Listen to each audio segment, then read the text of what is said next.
जिस बैंक में लोग पैसे जमा करते हैं उसी बैंक के बाहर एक दिन ऐसा दृश्य दिखा जिसे देखकर हर कोई सन्न रह गया।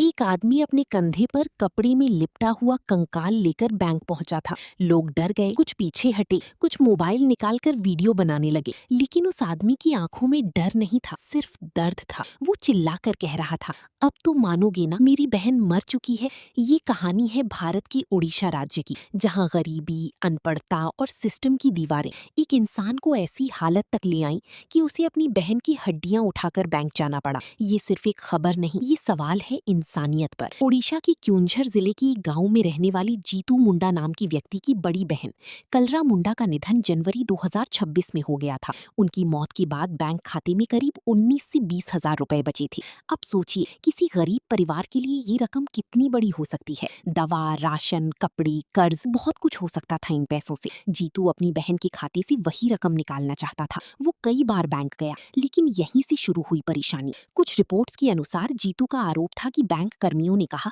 खाता धारक को लेकर आओ, यानी जिसकी मौत हो चुकी थी उसी को बुलाने की बात कही गई। हिंदुस्तान टाइम्स। दूसरी तरफ बैंक की ओर से बाद में कहा गया कि उन्होंने सिर्फ जरूरी दस्तावेज मांगी थी, जैसे मृत्यु प्रमाण पत्र या कानूनी वारिस से जुड़े कागज। हिंदुस्तान टाइम्स।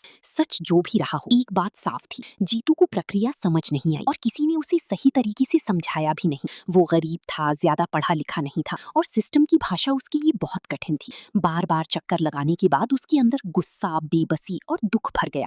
फिर उसने वो किया जिसकी किसी ने कल्पना भी नहीं की थी। वो गांव के कब्रिस्तान गया, अपनी बहन की कब्र खोदी और उसके कंकाल को कपड़े में बांधकर करीब 3 किलोमीटर दूर बैंक तक ले आया। The Indian express. जब वो बैंक पहुंचा, लोग स्तब्ध रह गए। किसी ने ऐसा दृश्य पहले कभी नहीं देखा था। एक भाई अपनी मरी हुई बहन के अवशेष लेकर बैंक के बाहर बैठा था, सिर्फ ये साबित करने के लिए कि वो सच बोल रहा है। सोचिए, उस पल उसके दिल पर क्या बीत रही होगी। जिस बहन को उसने सम्मान से दफनाया होगा, आज उसी की हड्डियां उठाकर उसे लोगों के सामने लाना पड़ा। ये सिर्फ गरीबी नहीं थी, ये टूट चुका भरोसा था।